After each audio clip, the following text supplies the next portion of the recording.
I'm Amber Lynn Vital. I'm a North American educator for Garden of Life. I'm also a certified nutritionist and an Ayurvedic clinical consultant.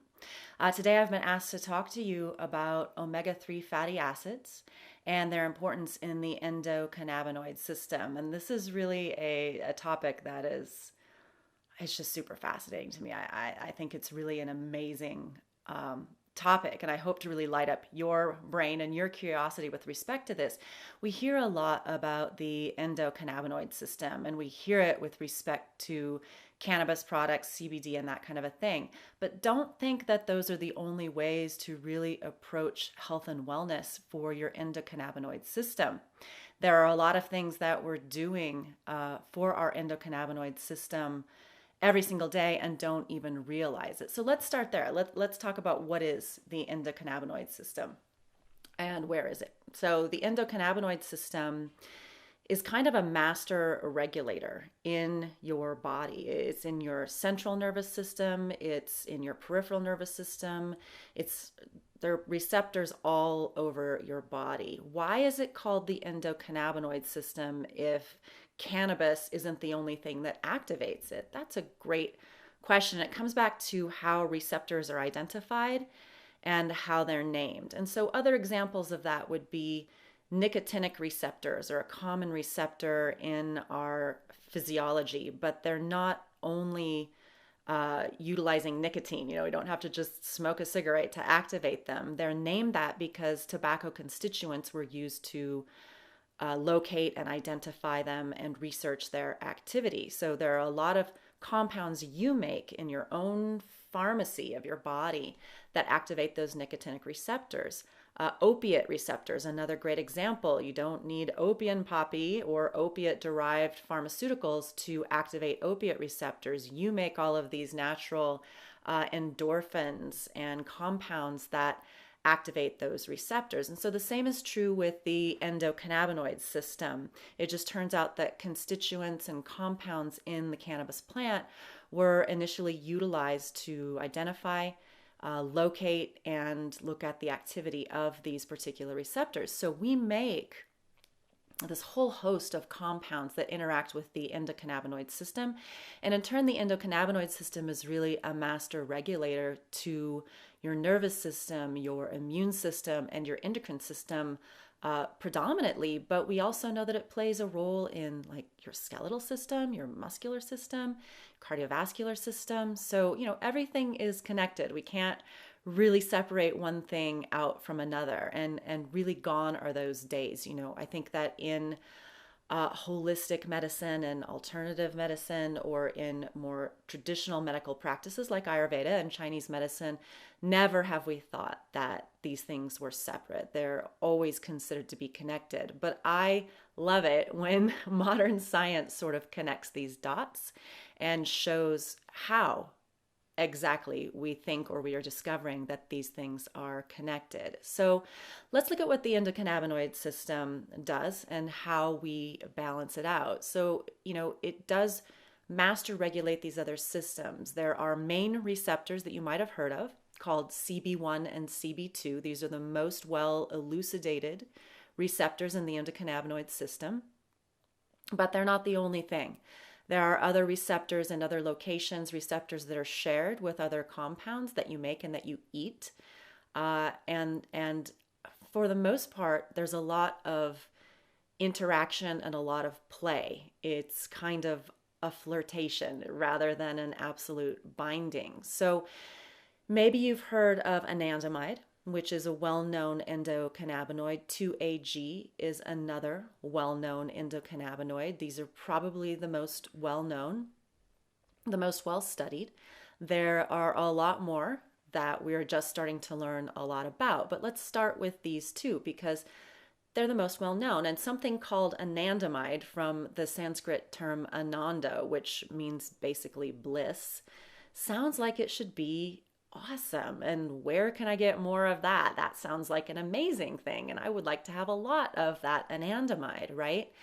And so we've sort of, colloquially associated this anandamide with good health, with a good mood, and so on and so forth. And truly, Anandamide and 2-AG can be produced in happy situations. So you go out in the morning sun and sit there and enjoy your morning beverage, and you just feel really good. Somebody gives you a massage, someone gives you a hug, you laugh with friends, you watch a good movie.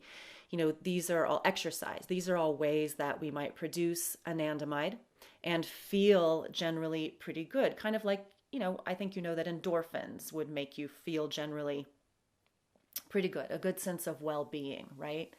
And so that's great. But anandamide is also made, just like endorphins are, in time of stress. And so if we think about the stories of people going to battle, like real physical, nasty hand-to-hand combat battle, and that they get hurt, they get shot, or they get sliced with a sword or stabbed and don't even realize it, and fight on for 2 hours with not even a feeling of pain. They're just in this incredible adrenal state of high endorphin activity.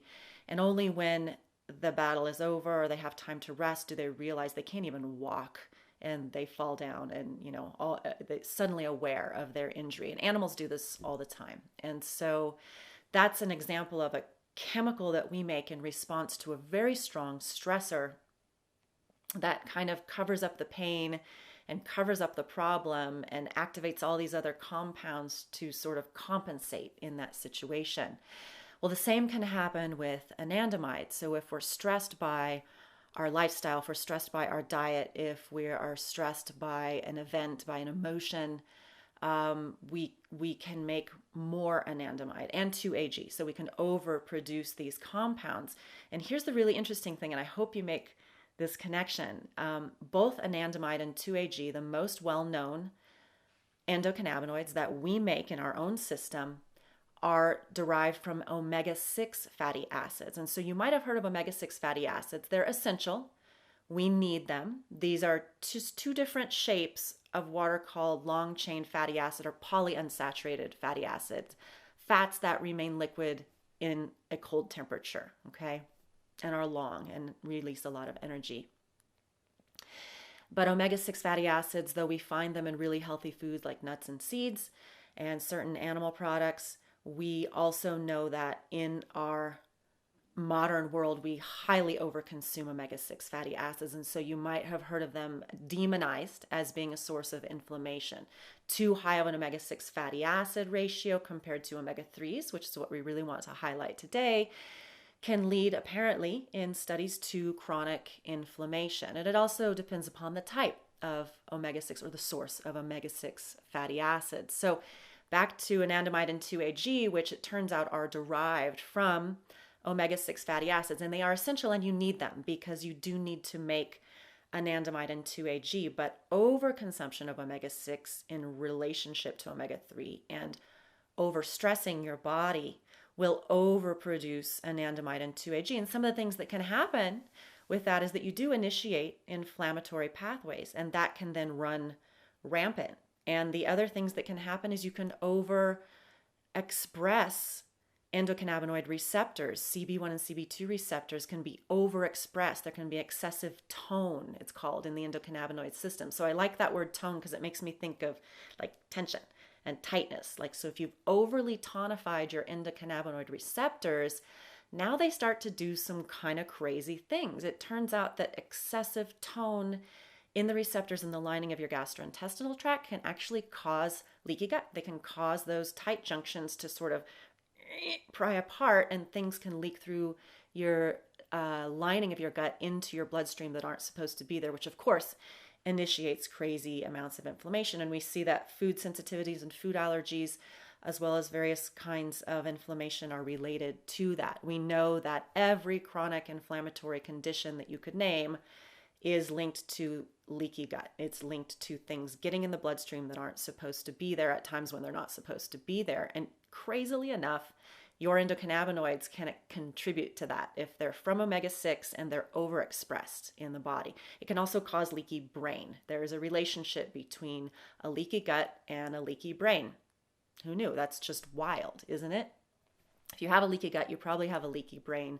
We're looking now at how that plays out over the years in our health span. And Dr. David Perlmutter is one of the leading speakers to this actual process, where if we're looking at late, end of life or even earlier than should be type of dementias or chronic degenerative brain issues, brain inflammation, we have to look all the way back to earlier in life and all of the insults to the body and to the brain that started actually in the digestive tract. And from Ayurvedic and Chinese medicine, we always say that inflammation starts in the digestive tract. Disease starts in the gastrointestinal tract. That's just the baseline assumption, and everything stems from that. Okay, so now we have anandamide and 2-AG derived from omega-6 fatty acids. Now imagine that those omega-6 fatty acids that you're deriving them from are corn oil, mazola, wesson, canola oil, cottonseed oil, and that these are not only a lot of potentially genetically modified sources, so cotton and corn and canola oil and soybean oil, all genetically modified foods, so sprayed with glyphosate Roundup, BT toxin from the genetic engineering, where they've been genetically engineered to produce that. Those are issues first, already, but just think about those sources. Corn. Was corn ever oily if you didn't put butter on it? It's not. If you just eat corn on the cob, it doesn't get your fingers greasy. What about soybeans? Like edamame aren't greasy when you eat them.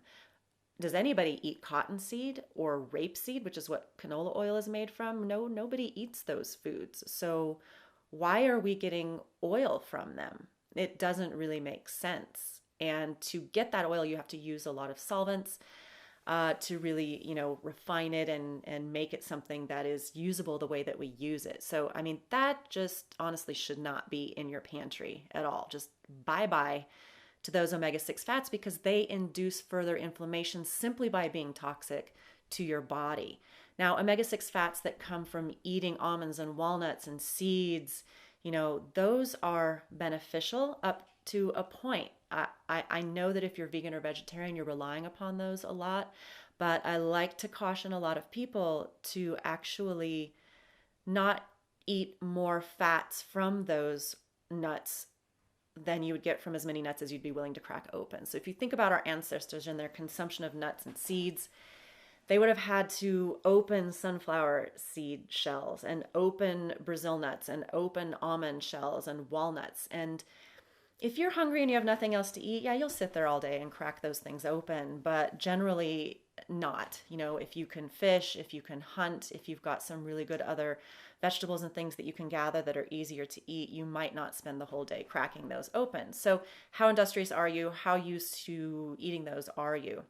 You can also get omega-3 fatty acids from those sources and balance that out, but those omega-3s are not fully converted. And because certain enzymatic pathways for conversion are shared between ALA, which comes from plant sources, and the animal sources, and your body's trying to use a pathway for multiple things, the conversion of ALA to EPA, DHA, DPA, these are our omega-3s that we're after and that we use in our body and that are bioactive and that go into making anti-inflammatory compounds. That conversion is not so efficient. If you've been a vegan, a vegetarian for a long time, you're probably better at it than somebody who decides to go from a standard American diet to that as a sole source of omega-3 fatty acids.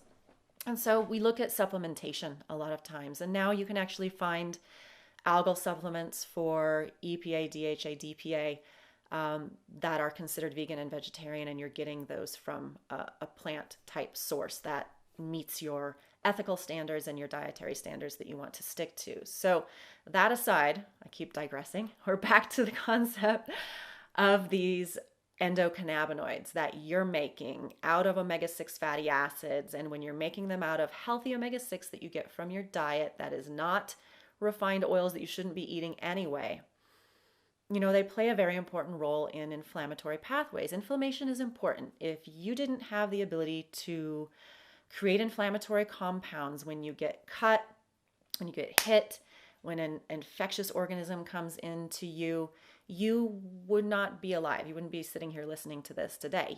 You have to have inflammation as a part of your immune system and your ability to stay alive. And the nervous system plays into it, and the endocrine system plays into it, and they're all kind of working together. And your endocannabinoid system is this master regulator over these other systems. So it is very important. And that is why omega-6 fatty acids are essential. They provide a compound that initiates this process of inflammation, which is an alert, a drawing attention of the body to the fact that there is a problem. And so when that happens, it's ideally a good thing, but there's always a lot of collateral damage when you have inflammation. And sometimes the body's able to clear that out and resolve it, and sometimes it's not. And so here's again the big light bulb, the big connector, why omega-3s are anti-inflammatory and why they're so important in our diet, and why our deficiency of them in our diet is leading to chronic inflammatory conditions in the modern diet.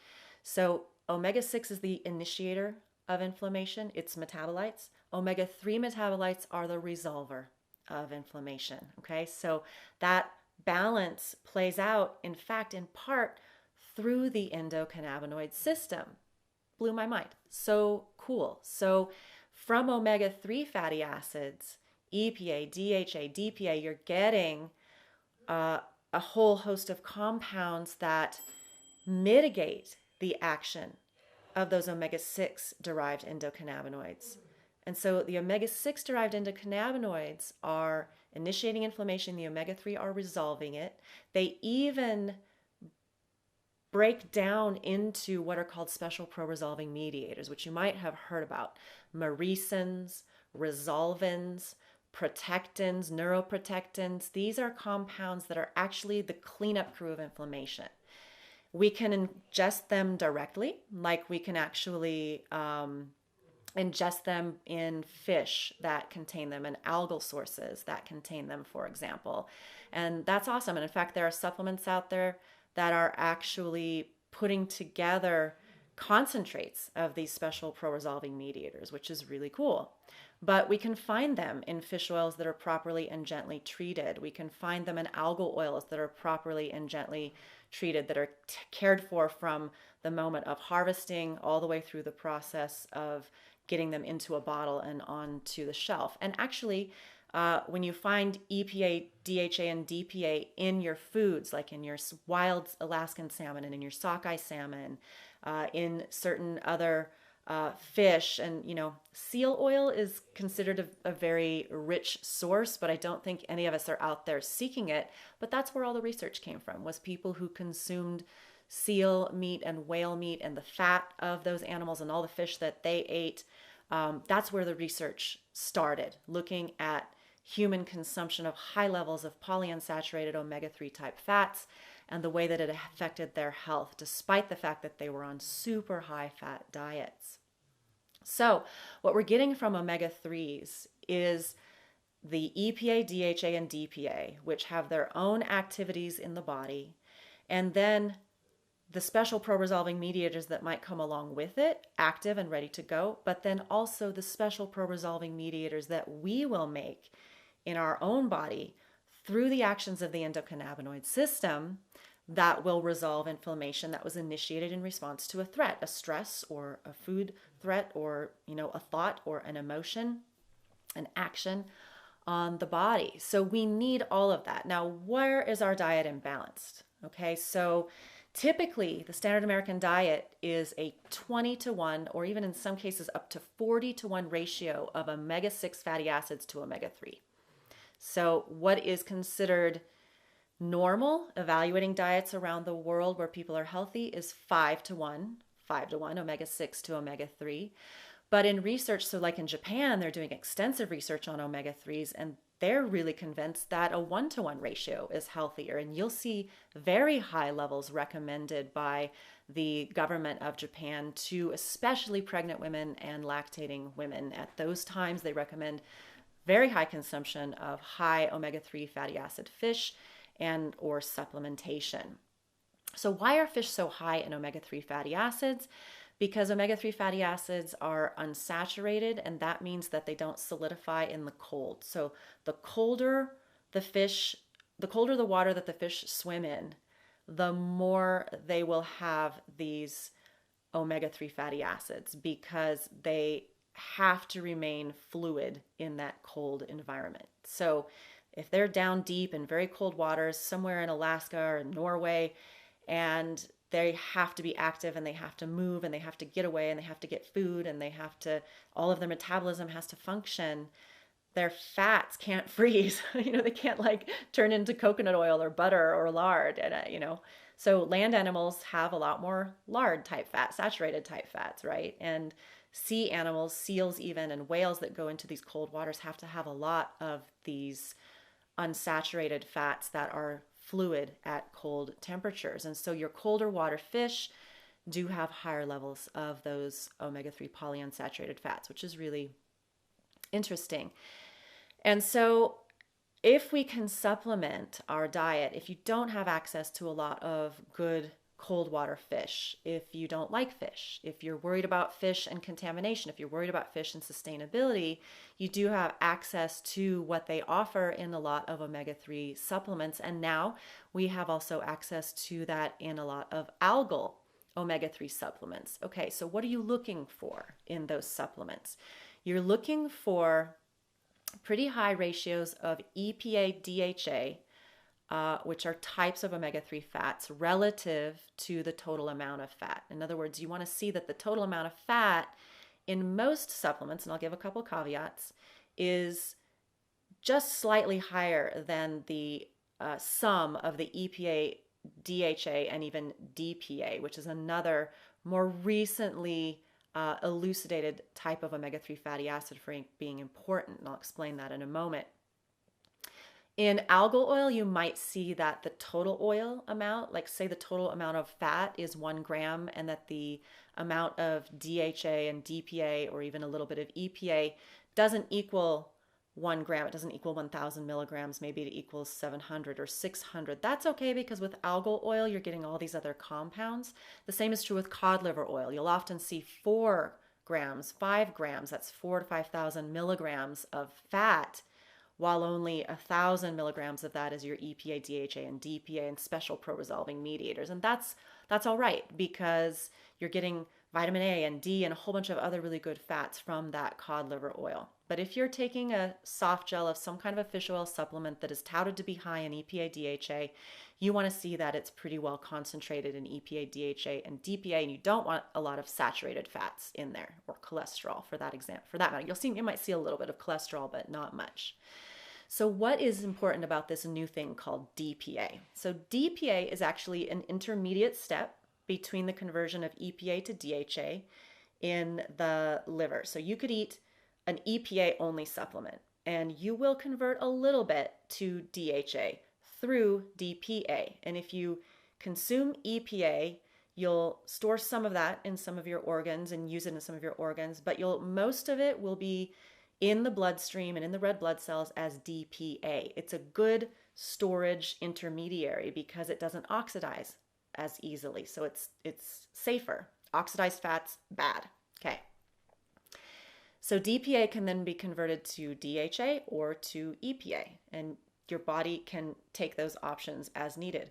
And so in studies where only EPA was supplemented, really we only saw elevations of DPA and EPA. Not much conversion to DHA happens. Same is true if you just supplement DHA, you get some elevated DPA and elevated DHA, but not so much EPA. So you kind of see the importance for all of them.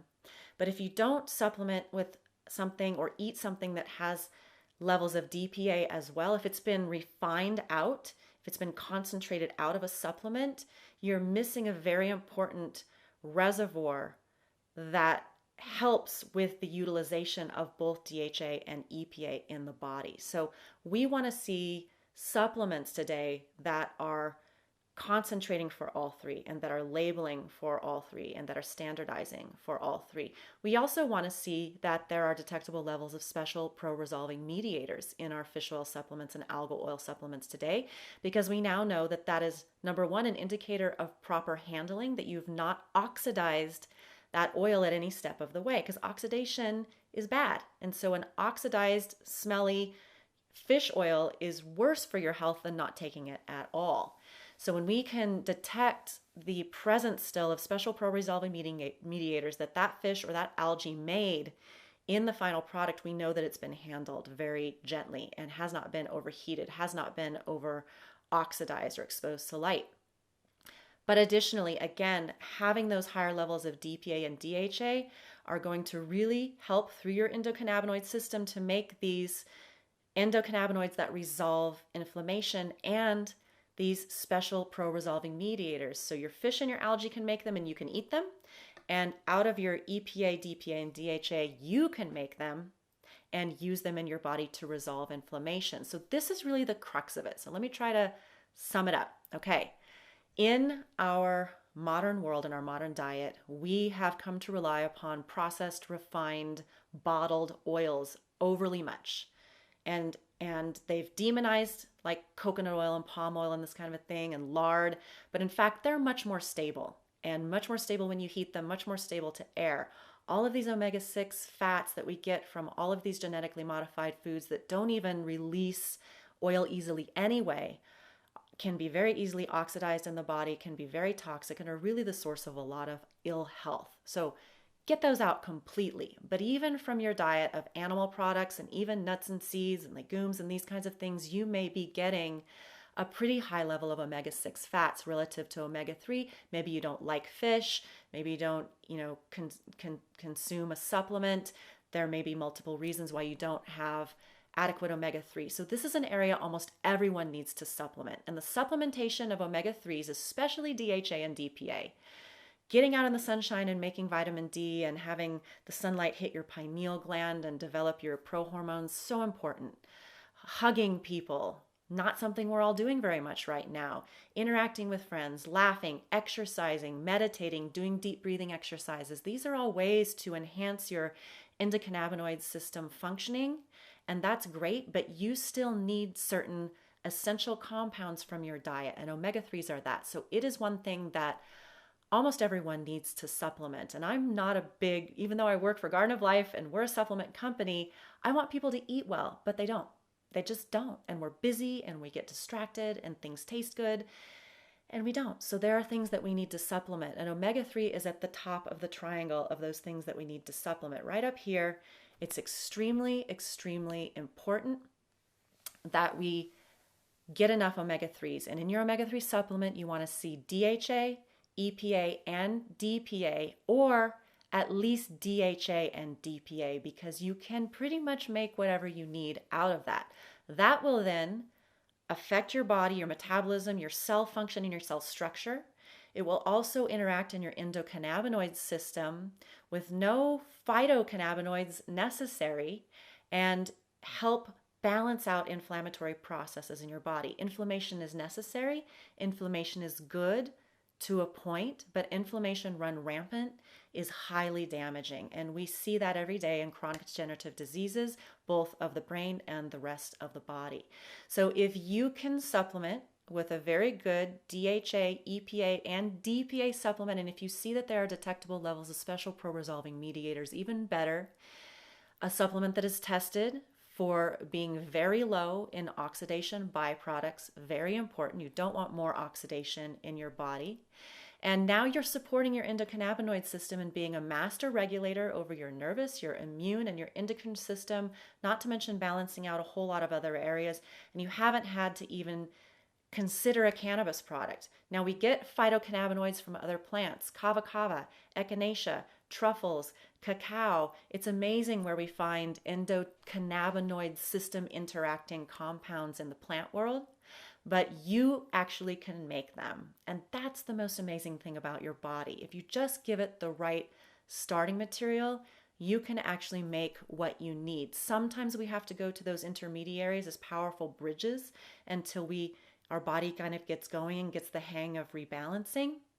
But if you start with diet and with supplementation of your diet, you really have the opportunity to make the compounds that your body knows how to make to balance things out the way it knows it needs to balance them out.